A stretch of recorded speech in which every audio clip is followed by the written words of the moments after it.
नमस्ते फ्रेंड्स, आज से अपना नया टॉपिक चालू होने जा रहा है जिसका नाम है सेल्फ यानी कि आत्मा, है ना। अब हिंदू फिलॉसफी के अंदर ना सेल्फ को यानी कि आत्मा को 3 बिंदुओं के अंदर विभाजित किया है। पहला जो बिंदु आता है वो आता है अहंकार यानी कि ईगो।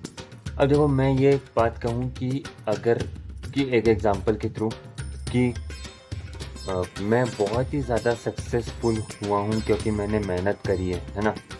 तो ये स्टेटमेंट के अंदर 2 चीज़ें आ रही हैं और पहली तो है वो है एक्सटर्नल वैलिडेशन कि उसने अपने आप को ये दिखाया है कि जो भी ये बात स्टेटमेंट दे रहा है उसने ये कहा है कि मैं बहुत ज़्यादा सक्सेसफुल हुआ हूँ मैं क्योंकि मैंने मेहनत करी है। तो वो जो मेहनत करी है वाला जो स्टेटमेंट जो लाइन है वो ये एक्सटर्नल वैलिडेशन को दिखाती है ना। क्यों मेहनत तो सब करते हैं, इसमें इतना बताने वाली क्या बात है ना।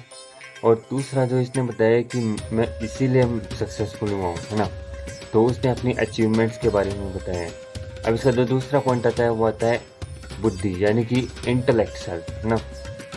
जैसे मैं ये कहूँ कि कोई इंसान अगर अपने से ज़्यादा अपने कोई एक एक्सीडेंट में जा कर के कोई एक्सीडेंट हो जाए तो उसके अंदर अपने आप को हेल्प नहीं करके उसने किसी दूसरे उस पर्टिकुलर पर्सन की हेल्प करी, तो उसने अपनी इंटेलेक्चुअल यानी कि बुद्धि से काम लिया है ना। उस चीज़ में इंटेलेक्ट सेल्फ काम आता है। और जो तीसरा जो पॉइंट आता है वो आता है आत्मन। आत्मन एक यानी कि ट्रू सेल्फ, है ना।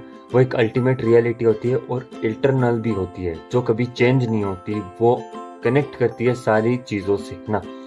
अपने जो उपनिषद है वो आत्मन को यानी कि ट्रू सेल्फ को इस तरह से डिस्क्राइब करते हैं कि वो एकदम से प्योर सब्जेक्ट ऑफ एक्सपीरियंस है यानी कि अनुभव का एकदम से शुद्ध चीज़ है, अनुभव की एकदम से शुद्ध चीज़ है जो मेंटल यानी कि मानसिक और फिजिकल स्टेट यानी कि शारीरिक स्तर से डिटैच की हुई है, जुड़ी हुई है ना।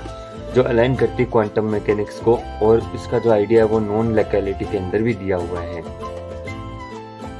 तब तक के लिए मेरे चैनल को लाइक शेयर एंड सब्सक्राइब कीजिए और जय श्री बालाजी की। मिलते हैं अगले वीडियो में।